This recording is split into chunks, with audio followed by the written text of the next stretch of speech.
sekarang tuh kita memang harus strategi juga ya Pak ya dalam menghadapi musim hujan ini. Ini Pak ada juga Pak ada pertanyaan dari di sini bapaknya namanya pakai Dragon nama akunnya Pak. Terkait jadi bapaknya tuh ada 3 jenis tanah Pak. Ada tanah pasir, tanah liat atau kuning dan tanah gambut atau rawa. Dengan pH-nya ada yang di bawah 6 dan ada yang di atas 7. Nah, itu untuk pemupukan eco farmingnya bagaimana ya Pak? Kemudian dalam sebelum tanamnya itu kira-kira dalam menanggulangi pH-pH tersebut bagaimana? Ya, terima kasih Pak. Tadi saya sudah sebutkan terkait dengan komposisi tanah ideal ya. Tanah ideal itu selain ada rongga udara, ada air, ada mineral, juga ada mikroba dan bahan organik di dalamnya. Tapi semuanya itu tergantung daripada sifat fisiknya juga. Ya, sifat fisik itu ya tadi yang ditanyakan ya. Misalnya ada tanah rawa. Tanah rawa itu biasanya tanah yang selalu tergenang. Kalau tanah gambut itu kan dari lapisan pelapukan yang masih belum matang lah ya. Artinya perlu ada proses mineralisasi lagi. Sebenarnya tanah-tanah gambut itu bukan tidak subur. Subur artinya bahan organiknya tinggi, cuman tidak seimbang proses mineralisasinya. Nah, terus yang berikutnya ada tanah-tanah yang pasir gitu. Tanah pasir ada plus minus. Plus minusnya gini, plusnya pasir itu akan lebih mudah untuk pengembangan akarnya, terutama bagi tanaman-tanaman yang berumbi. Itu akan membentuk umbinya akan lebih bagus karena porositasnya tinggi. Cuman kelemahannya tanah yang berpasir itu tidak bisa menyimpan air. Makanya untuk memperbaikinya, untuk pasir khususnya silakan tambahkan bahan organik ya. Kalau untuk tanah-tanah yang pH-nya rendah, ya pH rendah itu mau tanah gambut, mau tanah rawa, biasanya tanah-tanah yang sering berair itu pH-nya selalu rendah. Kenapa? Karena oksidasi dengan udara itu tidak terjadi, sehingga fermentasinya tidak sempurna. Nah, disitulah perlu kita menambahkan normalisasi ya. Artinya kalau untuk pH yang rendah, silakan gunakan dolomit untuk proses yang lebih cepat. Terus juga kalau misalnya pH-nya terlalu tinggi, silakan gunakan belera. Ya. Caranya ya bisa ditabur, bisa dilarutkan, disemprotkan bisa. Nah, terkait dengan pengguna eco farming kan bisa juga nih untuk menormalkan pH.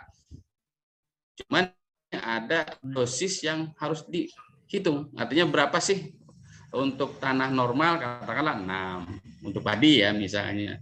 Kalau tanah-tanah yang pH-nya itu rendah bisa aja lebih dari situ. Bisa 8, bisa sampai 10. Ada mitra dari Sulawesi Tenggara ya kemarin menanyakan ke saya, Pak gimana tanah saya ini pH-nya rendah tapi saya cari dolomit susah gitu kan, atau cari belerang juga susah, udah 1,5 kali, artinya yang tadinya 6 bisa 9. Itu aja mungkin beberapa solusi yang memang bisa menjadi satu alternatif menormalisasi tanah ya. Itu saja Bu. Iya, terima kasih Bapak. Untuk Bapak dengan akun Dragonnya, apa ada tanggapan Pak? Apa sudah cukup puas dengan jawaban Pak Haji? Mungkin belum ada. Kita ke Pak Taryono, Pak. Boleh Pak Taryono? Silakan Pak Taryono. Pak Taryono. Nah, iya. Pak Taryono. Silakan Bu. Ya, Assalamualaikum warahmatullahi wabarakatuh. Waalaikumsalam warahmatullahi wabarakatuh. Ya, salam kenal dengan saya dari Pekanbaru, dari Ria Pak Taryono ini, dari Kampar. Ya Pak. Iya. Silakan Pak. Udah melakukan aplikasi Pak sesuai dengan SOP yang Bapak ajarkan ke saya, yang sistem lubang biopori ke kelapa sawit. Kali aplikasi udah ada perubahan Pak, alhamdulillah.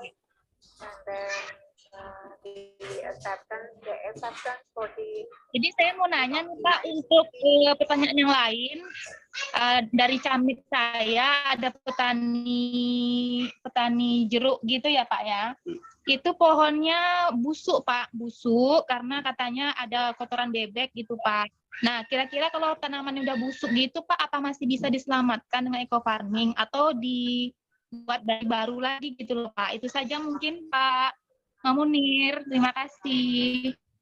Maaf Bu, tanaman apa tadi Bu? Tanamannya apa? Jeruk, Pak. Oh, jeruk. Ya. Iya, busuk karena katanya di bawah jeruknya ada kotoran bebek gitu banyak. Apa karena itu dia membusuk? Terus kondisi seperti itu masih bisa diselamatkan eco farming. Gitu, Pak. Terima kasih. Ya.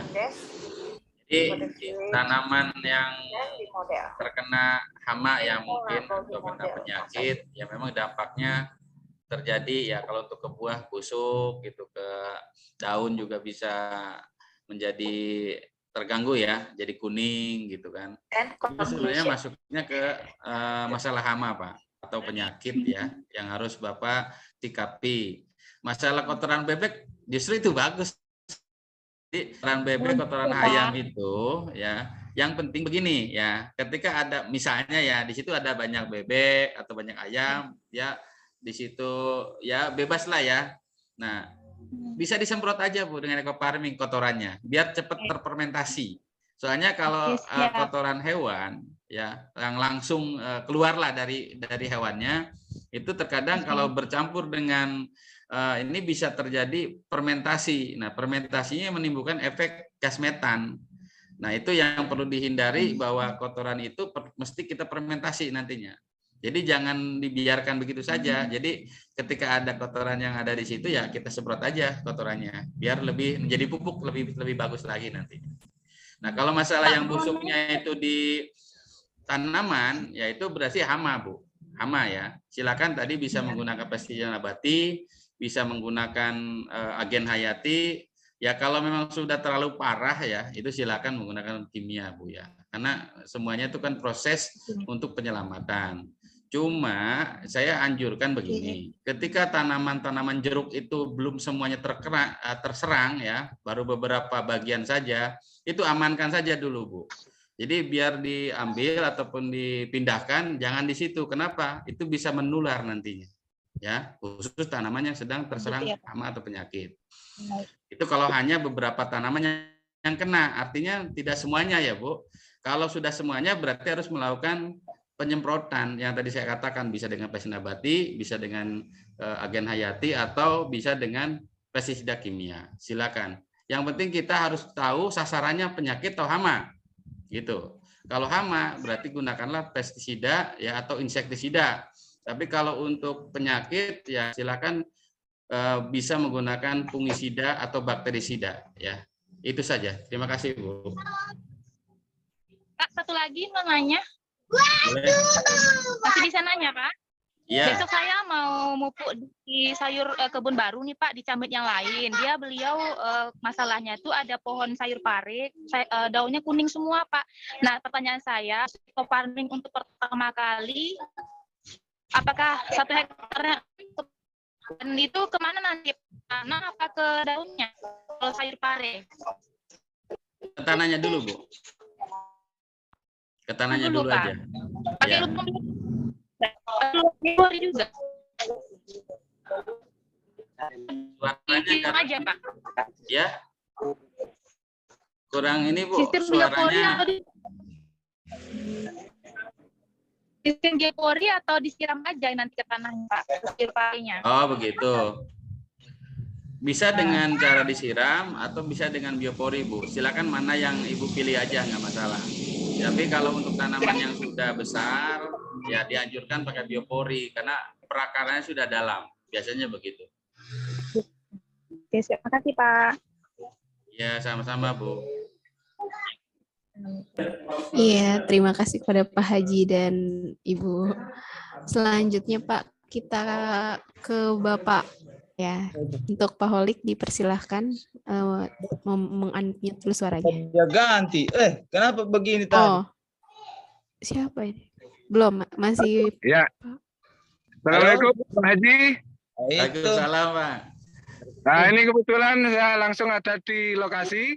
Iya Pak. Yang nggak becek Mas ya. Nah ini cabenya kurang bagus. Seperti ini contohnya Pak Haji. Kebetulan kami sudah bermitra sudah 2 tahun. Nah seperti ini Pak Haji. Seperti ini. Ini coba diperbaiki Pak Haji. Ini Bisa, Pak. 150 cc dosisnya. Bagaimana untuk Pak Haji, betul apa enggak? Kalau untuk dosis sudah benar Pak, 150 cc. Itu terkait dengan daun yang pada keriting gitu Pak ya? Iya. Itu pada keriting nggak? Kuning, Pak. Kemarin ya agak keriting. Kebetulan tempo hari saya juga melakukan penyemprotan seperti ini. Alhamdulillah seminggu itu sudah bagus, Pak. Oh gitu. Ya. Enggak, yang terpenting gini Pak, yang harus diwaspadai ya, ketika cuaca lagi ekstrim begini, musim hujan, lembab, penyakit banyak Pak. Siap. Ada baiknya ya selain kita menggunakan farming, kita kendalikan hamanya atau penyakitnya Pak. Betul. Silakan gunakan agen hayati saja. Ya, yang penting itu bisa membantu untuk memulihkan dari tanaman yang terserang tadi. Ya, kalau masalah kuning itu kalau disebabkan oleh hama ya kendalikan dengan hama, maksudnya dengan agen hayati gitu kan. Kalau misalnya itu pengaruhnya pH, Pak, Bapak punya alat pH-nya nggak? Alhamdulillah ada, Pak. Ya, Nah, ini coba Bapak cek pH-nya berapa? masih di bawah 6. Oh, masih di bawah 6. Nah, itu ini dulu dinormalkan, Pak, ya. Ya, bisa ditambahkan dolomit, Pak, nantinya atau mau disemprotkan farming tapi jumlahnya agak dinaikkan aja, ya. Cari, Pak ya. Ya, seperti itu. Kebetulan di padi barusan, Pak. Bapak ini sendiri karena belum pernah pakai, ini mitra orang lain sebetulnya. Karena nepon kemarin, nyampurnya separuh, Pak. Pakai air 1 liter. Itu kan gitu. Barusan saya kasih tahu sama Bapak, tidak boleh dikurangi dengan air 1 liter, dicampur semua untuk 1 tub. Nah, untuk dosisnya nanti per tangki minimal pakai 100 cc. Kalau yang kedua saya gitu kan, Pak. Iya, betul. Iya. Kalau padi itu yang kedua 100 cc, Pak. Iya. Kalau separuh ini kan dipotong dengan bapaknya tadi. Yang ini, yang Bapak ini. Ya. Gimana, Pak? Ya, halo. Masih pemula. Ya. Kemarin. Ya, Pak. Nah, jadi eco farmingnya dipotong, dicampur dengan air kelapa 1 liter. Itu menurut ini kan salah, Pak. Oh, begitu. Jadi gini, Pak, kalau konsentrasi yang tepat itu ya, kalau separuh ya dengan 1/2 liter, Pak. Yang tepatnya. Jadi kalau ditambah dengan 1 liter, itu nanti ibarat Bapak ngopi ya 1 saset untuk 2 gelas, Pak. Rasanya kurang enak gitu, Pak. Gitu aja, Pak, jawabannya ya. Jadi sebaiknya kalau setengah dengan 1/2 liter lagi ya. Iya. Barusan di padi, Pak, di lahan padi. Barusan kan saya ngupload di lahan padi barusan. Alhamdulillah ada hasilnya, cuman kurang maksimal. Nah, dosisnya ditambah saja. Dosisnya ditambah saja. Barusan saya langsung nyampur lagi untuk 1 tub. Itu dibenarkan dosisnya dan penyampurannya, Pak. Oke, siap. Ya, silakan Pak ya. Mudah-mudahan ke depannya ini hitung-hitungannya harus benar nih, Pak. Harus tepat ya, jangan sampai kurang. Ini nggak masalah. Itu kuncinya di eco farming, nggak boleh kurang dosisnya ya. Itu lebih baik, Pak. Semuanya makin bagus. Oke, situ aja Pak ya. Nah, kebetulan ini saya kangen sekali sama Bapak Munir ini. Mulai dulu saya pengen sekali ketemu sama Pak Munir. Akhirnya saya ketemu di Zoom meeting seperti ini. Alhamdulillah. Sehat selalu, Pak. Ya, Pak. Oke. Kami di Banyuwangi ini, Pak. Iya, Pak. Iya, Pak. Ya. Salam buat semuanya ya, teman-teman petani di sana. Terima kasih. Ya, terima kasih kepada Pak Holik dan Pak Haji. Kita kembali lagi ke Pak Alwi. Kami persilahkan. Assalamualaikum Pak Haji. Waalaikumsalam, Pak. Ya, mudah-mudahan sehat selalu ini Pak Haji. Amin ya Allah. Saya Pak, mohon maaf ini saya langsung saja kena waktu kita keburu ini Pak. Saya tadi langsung sementara panen tadi Pak, panen padi. Nah, kemudian saya punya padi hasil itu agak di bawah Pak. Iya. Karena saya belum menggunakan eco farming ini. Nah, kemarin setelah saya buka-buka ini, sudah saya dapat ini langsung saya mendaftar sudah Pak, lewat Pak Faiz. Ya. Nah, alhamdulillah ini kan sudah ketemu lagi dengan Pak Haji. Saya mau bertanya ini Pak, karena sejak saya bergelut di tani ini, di tanaman padi, kan ini kita di sini Pak, di Palu Sulawesi Tengah ini biasanya tanam padi itu kan ada dua cara. Ya, Awalnya kan kita semaikan Pak. ya. Nah, saya mau tanyakan apakah pada saat menyemaikan padi itu sudah melakukan penyemprotan awal atau nanti kita pindah tanam baru kita melakukan penyemprotan Pak? Demikian Ya. Pak, itu saja pertanyaan saya Pak. Assalamualaikum warahmatullahi wabarakatuh. Waalaikumsalam warahmatullahi wabarakatuh. Untuk khusus padi Pak ya, khususnya yang kan ada padi itu ada yang tabur benih langsung, ada yang tanam pindah ya Pak. Bunga Panis. Nah, yang dimaksud Bapak yang tanam pindah kan? Ya, tanam pindah Pak. Nah, untuk tanam pindah Pak ya, Mas. memang di dalam tabel tidak disebutkan bahwa aplikasi untuk persemaian kan, nggak ada kan? Nah, Oh, ya. saya sampaikan juga di sini di forum ini, khususnya padi yang pindah tanam, perlakuan eco farming itu yang pertama itu saat perendaman benih, Pak. Oh iya. Nah, jadi iya. sebelum benih itu ditaburkan, disemai, sebaiknya direndam dengan larutan eco farming dengan dosis 10 mili per 1 liter air ya, air buat merendam. Nah, satu. Kedua, nanti air bekas rendamannya ya itu bisa disemprotkan ke lahan persemaian, Pak. Oh iya. Ya, nah, Berapa lama itu Pak? Berapa lama perendaman Pak? rendaman jam 24 jam, Pak. Oh, bukan per hari Iya, Pak ya? sama, kan 24 jam kan per hari, Pak. Iya, 24 jam. Oh, saya kira 12 jam Pak. Ya, Ya, sehari. Pak, ya. Nanti setelah itu airnya diambil, terus benihnya yang sudah siap itu ditiriskan atau diperam, ya, ditutup, nanti sampai muncul akar. Jadi akarnya nggak perlu terlalu panjang, Pak. Kira-kira 1 mili yang udah keluar putih-putih itu udah bisa disebar. Oh Ya. iya. Terus Pak. setelah disebar, tunggu sampai padinya itu keluar 2 daun, Pak. 2 daun tuh biasanya umur 10 hari ya di persemaian. Iya. Nah, itu biasanya si benih padi yang nempel di padinya itu sendiri akan lepas, Pak, biasanya. Iya, Nah, betul. saat Pak. itu tanaman perlu ditambah pupuk lagi. Artinya eco farming nanti semprot di persemaian umur 10 hari. 10 hari. Oh iya. Setelah itu tinggal tunggu pemindahan tanaman itu sendiri ya. Ya. Nah, biasanya Bapak kalau pindah tanam berapa hari? Biasanya itu Pak, biasanya saya rutinkan itu 17 hari Pak. 17 hari. Iya.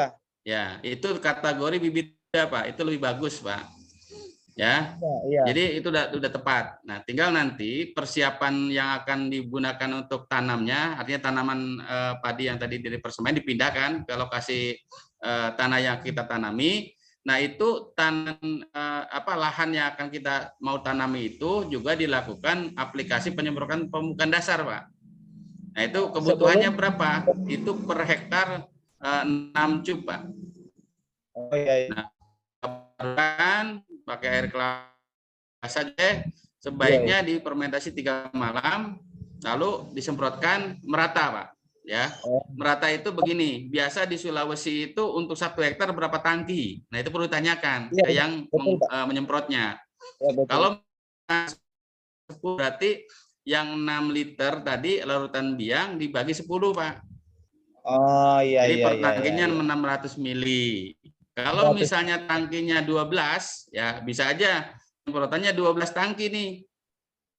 Ya 6.000 mili dibagi 12, 500 mili, Pak, untuk ke tanahnya. Nah, berapa hari itu waktunya? Itu 5 hari sebelum tanam, Pak. 5 hari sebelum tanam ya, Pak? Ya. Tulis. Ya. Nah, terus nanti setelah ditanam, diusahakan airnya jangan ini, Pak, jangan tergenang supaya tanaman itu lebih beradaptasi ya nantinya. Nanti setelah 1 minggu baru diairi. Nah, nanti ada aplikasi kedua, ketiga, keempat, kelima. Nah, selang waktunya kurang lebih sekitar 14 hari. Jadi umur 14, 28, terus 42, 56 Pak. Dosisnya itu satu tub atau 1000 mili larutan biang, tapi tidak perlu fermentasi Pak. Jadi langsung saja begitu pagi dibuat 1 liter tuh ya. Jadi 1 liter, kemudian dibagi jumlah tangki. Kalau tangkinya 10, berarti 1 tangki 100 mili Pak. Nah itu berulang sampai aplikasi kelima nantinya, umur 56 hari. Tapi kalau Bapak pengen lebih maksimal, silakan ditambahkan di umur 70 sama 80 hari, Pak. Jadi kalau saya biasanya itu menggunakan panen itu 1 hektar bisa sampai 12, Pak. Kalau saya kan juga petani padi, Pak. Sama-sama petani, Pak. Oke, itu aja Pak jawabannya, Pak. Oke, terima kasih banyak Pak Haji. Mudah-mudahan ada berkahnya Pak Haji. Amin, amin ya Allah. Assalamualaikum. Waalaikumsalam warahmatullahi wabarakatuh. Waalaikumsalam. Terima kasih Pak Haji dan Pak Alwi. Mungkin 4 menit lagi nih Pak. Gimana ya Pak? Masih mau 1 pertanyaan boleh Pak? Boleh Pak. Boleh Bu. Nah, kita ke Bapak Rolas Tua Pak. Silakan. Ya, silakan Bapak Rolas Tua. Terima kasih Pak Munir. Halo dari Medan ini Pak. Iya Pak. Ini mau nanya Pak. Tanaman di sini pada umumnya banyak hamanya lah. Karena di sini pemakaian kimia sangat tinggi. Sangat tinggi Pak. Betul. Dan pertanyaannya yang mau saya tanya ini, pemakaian eco farming bisa jamur-jamur yang ada di tanaman, entah itu coklat ataupun itu jeruk gitu Pak, dibantu dengan agen hayati udah saya pakai Pak, tapi itu jamurnya, itu jamur cendawannya itu banyak. Itu aja Pak pertanyaannya. Banyak sekali Pak. Ya. Mungkin itu saja Pak pertanyaannya. Ya itu aja Pak. Oke. Jadi begini Pak, permasalahan yang Bapak maksud itu ya memang terkendala ya memang hama dan penyakit lagi pada istilahnya gitu ya Pak. Iya Pak. Nah, itu sebab juga Pak sebelumnya ya. Pertama yang menyebabkan bertahannya atau berpenyakit itu ya tadi yang Bapak sebutkan.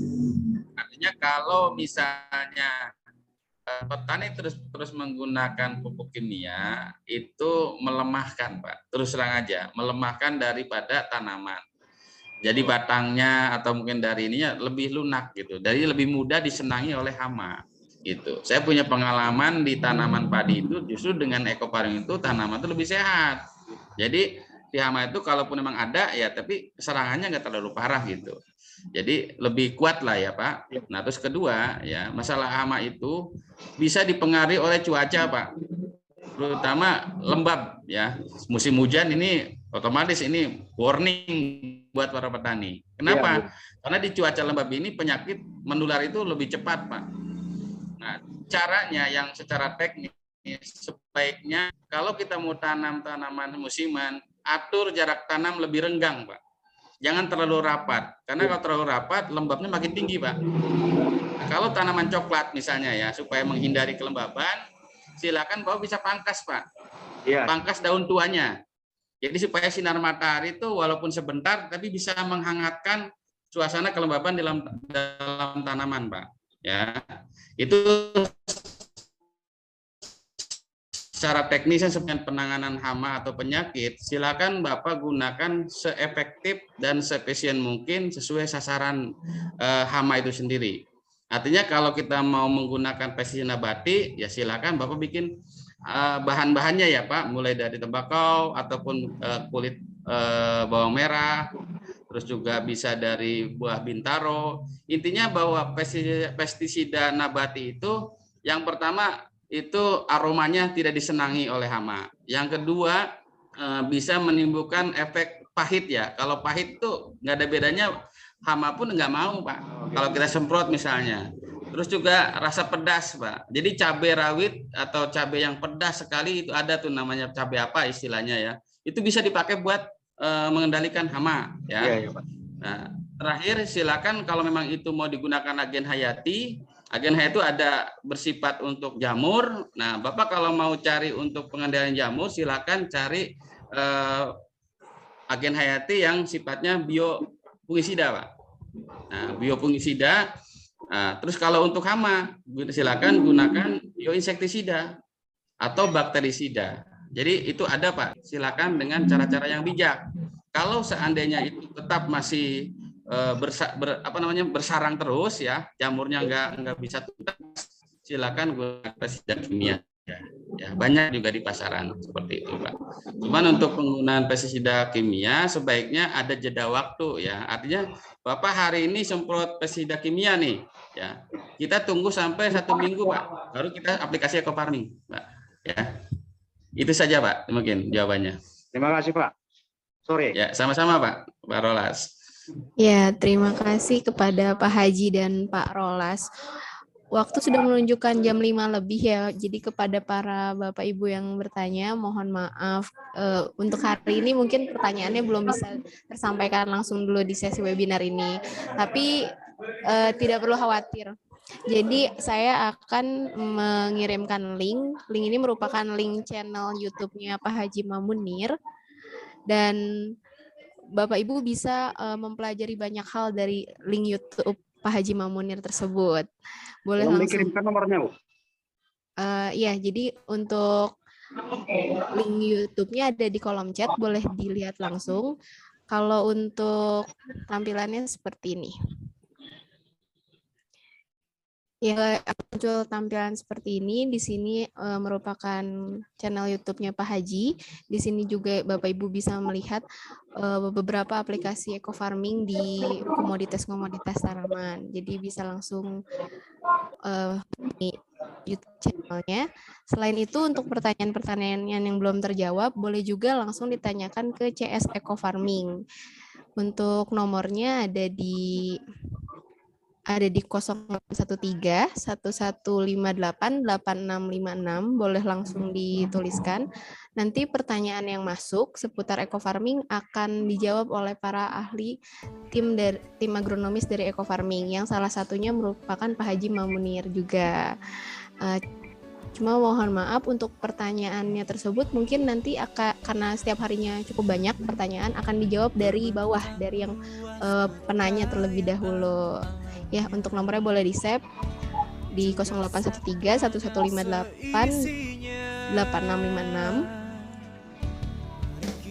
Dan bisa langsung kunjungi YouTube channelnya Pak Haji Mamunir untuk info lebih lengkap. Ya, sekian dari saya. Kami tim agronomis eco farming undur diri. Kepada Pak Haji kami ucapkan terima kasih karena kesediaannya telah berbagi ilmu pada kami semua. Kepada Bapak Ibu yang telah bertanya, saya Delia Anissa Putri dan rekan saya Ita Kanisa bersama Pak Haji Mamunir, kami pamit undur diri. Selamat sore. Wassalamualaikum warahmatullahi wabarakatuh. Saya juga Bu Ade, semuanya para Bapak Ibu sekalian di dalam room ini, saya mengucapkan terima kasih atas perhatiannya. Juga mohon maaf bila ada yang kurang-kurangnya, dan mudah-mudahan kita akan selalu ingat eco farming adalah solusi buat para petani. Sebagaimana tagline-nya, eco farming, lahan subur, petaninya makmur. Itu saja. Terima kasih banyak. Izin undur diri. Ya, mungkin kita jumpa lagi di minggu depan. Yang mudah-mudahan kita akan coba untuk menangkap tang sawit ya Bu Adel, insya Allah. Ya, terima kasih. Iya, betul. Assalamualaikum warahmatullahi wabarakatuh. Waalaikumsalam warahmatullahi wabarakatuh. Karena masih ada beberapa yang tadi nomornya belum sempat tercatat, saya tampilkan sekali lagi. Mohon untuk dicatat ya. Screenshot aja, Pak. Di 0813 ya, atau boleh di screenshot di 083 1158 56.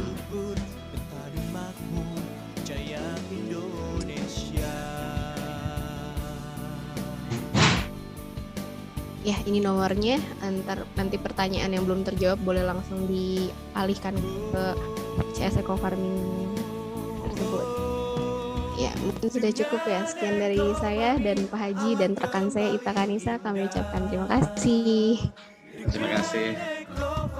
Assalamualaikum warahmatullahi wabarakatuh. Waalaikumsalam warahmatullahi wabarakatuh. Karena eco farming bumi pun subur, petani makmur. Terima kasih sudah nonton video YouTube saya, Haji Mak Munir Channel, Solusi Cerdas Bertani. Terima kasih juga bagi yang sudah like, komen, share, subscribe, dan mengaktifkan lonceng notifikasinya. Bagi yang belum, silakan klik subscribe supaya terus bisa mengikuti informasi video edukasi media Suluh Tani Cerdas dan Terampil. Eco Farming, lahan subur, petani makmur. Salam petani cerdas. Assalamualaikum warahmatullahi wabarakatuh.